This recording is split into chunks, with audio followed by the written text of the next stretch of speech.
Part 1 में हमने देखा कि कैसे एरिन का माइंड फ्रीडम से कंट्रोल तक शिफ्ट होने लगता है, लेकिन अब यहाँ से स्टोरी और भी स्कैरी होने लगती है क्योंकि अब एरिन सिर्फ सोच नहीं रहा होता, वो प्लान डिसाइड कर चुका होता है और अपने प्लान को एग्जीक्यूट करने में लगा होता है।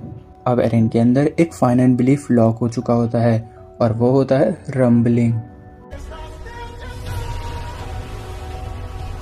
और अब एरिन को लगने लगता है कि उसके पास कोई भी चॉइस नहीं बची है और वो सिर्फ अपने एक्शन को जस्टिफाई करने में लगा होता है। अब एरिन अपने इमोशन से नहीं चल रहा होता, वो अपने यकीन से चल रहा होता है जिस पर उसको बिलीफ होता है और वो एक फॉर्म ऑफ ब्लाइंडनेस होती है उसके अंदर।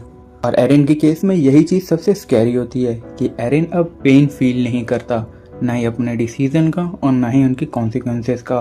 वो इमोशनली नम हो चुका होता है और जब इंसान नम हो जाता है ना तो उसे एक्सट्रीम चीज़ें भी नॉर्मल लगने लगती है।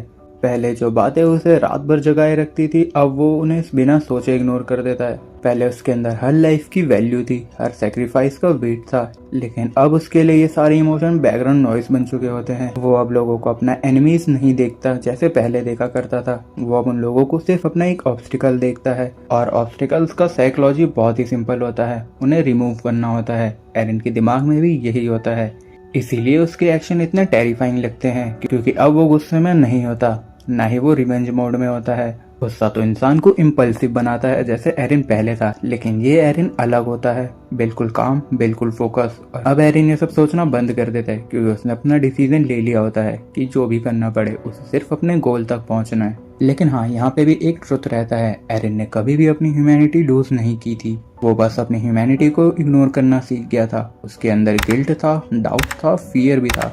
और यही एरिन की स्टोरी का मोस्ट अनकंफर्टेबल ट्रूथ है। वो विलन बन गया हो या हीरो बन गया हो, ये डिबेट इररेलेवेंट है। यहाँ एक सवाल ये है कि अगर तुम्हें लगने लगे कि तुम सब कुछ कंट्रोल कर सकते हो लेकिन तुम्हारे पास एक भी ऑप्शन ना बचा हो, तो क्या वो फ्रीडम है या सबसे सोफिस्टिकेटेड प्रिजन? और शायद एरिन की स्टोरी का सबसे बड़ा लेसन यही हो कि कभी कभी हम फ्रीडम के नाम पे अपने लिए ही चेंज बना लेते हैं जिसमें हमें खुद को मानना पड़ता है।